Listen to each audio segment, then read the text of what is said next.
Dear all, welcome back to my channel Biology Notes. Today I will discuss about radioimmunoassay or RIA, which is an in vitro assay to measure the presence of an antigen with a very high sensitivity.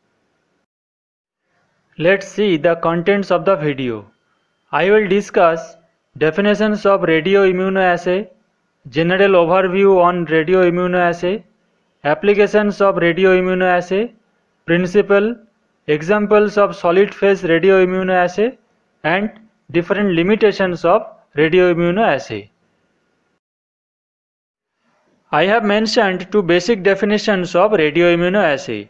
Number A radioimmunoassay is an immunoassay that uses radio-labeled molecule in a stepwise formation of immune complexes. Number B, this is a technique of detection of the antigen-antibody complex by using radioisotopes as a labels to be conjugated with antigens or antibodies. It is an in vitro assay that measures the presence of an antigen with a very high sensitivity. The technique was first developed in 1960 by two endocrinologists, S. A. Barson and Rosalind Yalow. The radioactive isotopes used in this method are gamma-emitting isotopes like I-125, beta-emitting isotopes like C14 and H3 or tritium. Following materials are required for radioimmunoassay: a sample whose concentration is to be determined, a polyclonal or monoclonal antibody, radio-labeled ligand or tracer, standard for calibrating the assay, a method to separate antibody-bound tracer from the unbound tracer, and an instrument to measure the radioactivity. Radioimmunoassay is widely used to detect the narcotic drugs, in the blood bank for screening for the hepatitis virus, measurements of levels of growth hormone, insulin, HCG, vasopressin, immunoglobulins, tumor markers, etc., tracking of leukemia virus, detection of endocrine disorders, allergy diagnosis, early cancer detection and diagnosis, etc. The principle of radioimmunoassay involves competitive binding of a radio-labeled antigen and unlabeled antigen to a high affinity antibody. The labeled antigen is mixed with antibody at a concentration that saturates the antigen binding sites of the antibody. Then test samples of unlabeled antigen of unknown concentration are added in progressively larger amounts.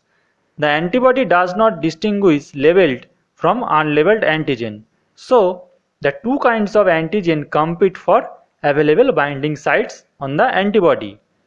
As the concentration of unlabeled antigen increases, more labeled antigen will be displaced from the binding sites.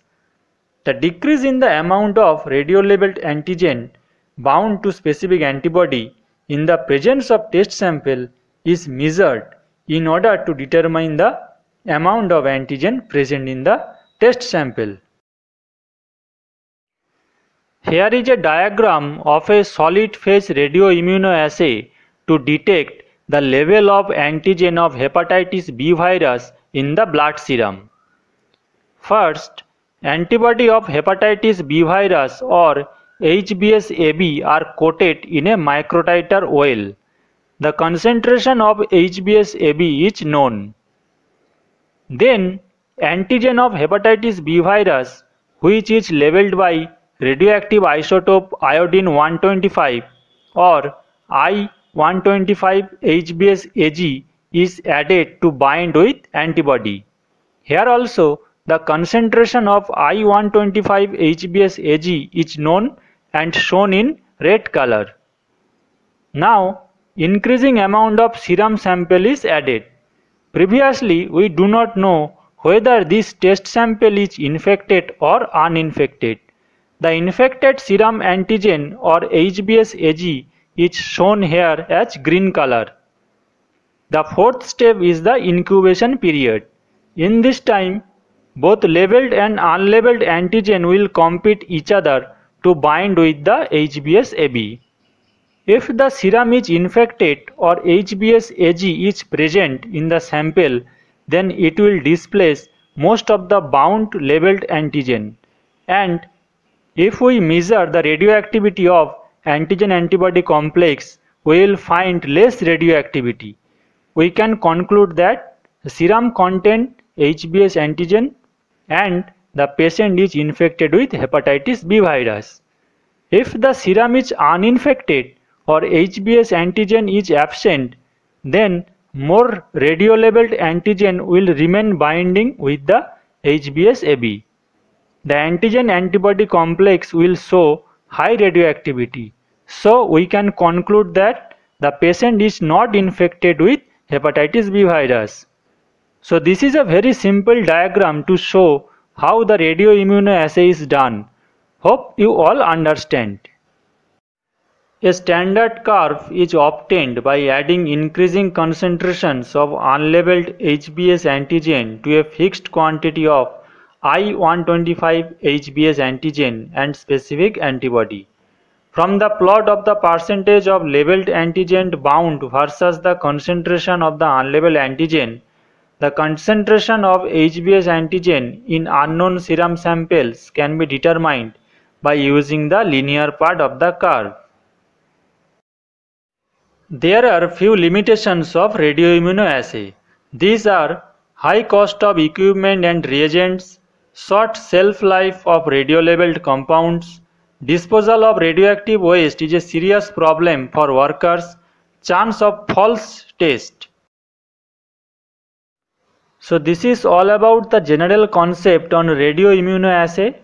I hope you will gain some knowledge regarding immunoassay technique. If you have any query, then write in the comment section. Subscribe my channel, press the bell icon for notification of new video and share the video. Stay with us, keep watching.